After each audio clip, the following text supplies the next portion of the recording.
This is the table that I showed you in our lesson, and you can see the 4 periods of English. Okay, guys, so you have Old English period, then the next one is Middle English. Oh, what happened? Middle English, yep. Then we have Early Modern and then Late Modern, okay?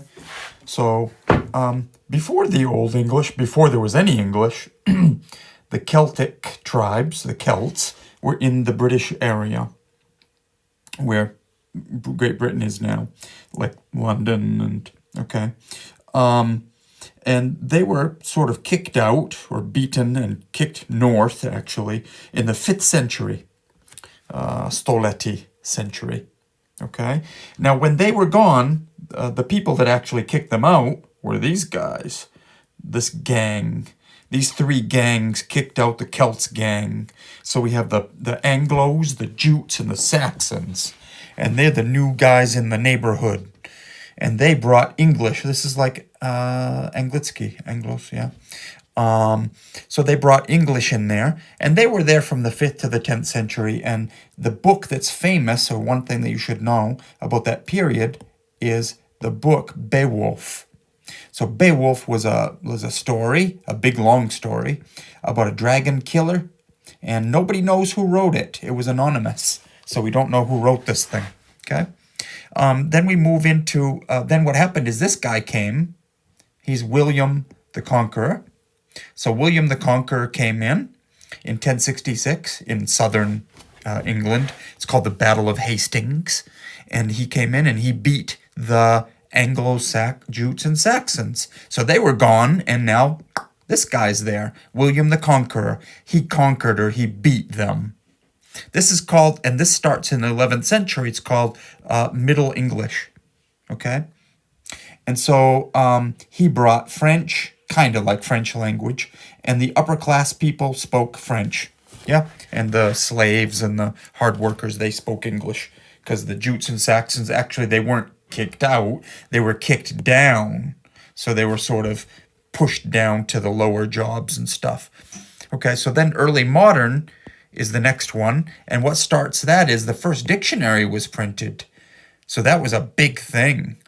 Yeah, because the printing press was invented. So they could actually, the Tiskarna, I think. So they could actually print a dictionary, Slovnik. And so they did that, and it kind of made English language more formal. So we also have the British colonies, okay, which, so the British were bringing English language all over the world, right?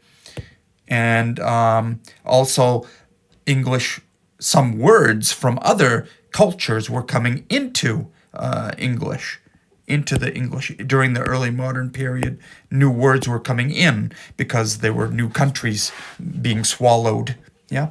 So William Shakespeare is the greatest writer of this time. He wrote many poems and sonnets. He was a playwright. Which means that he wrote plays for the theater. Right. And so he was called England's national poet, or his nickname was the Bard of Avon. And so I already said that. Okay. So the next, the last one here, which I kind of forgot something here. Wait a minute. Middle English. I forgot one thing about Middle English. I didn't say that one.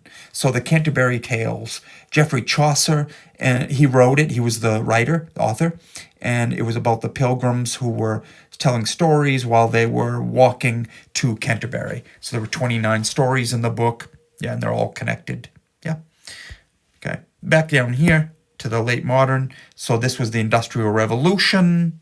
So you think Birmingham and steel and coal and steamboats and stuff like that. Okay, so the steam engine.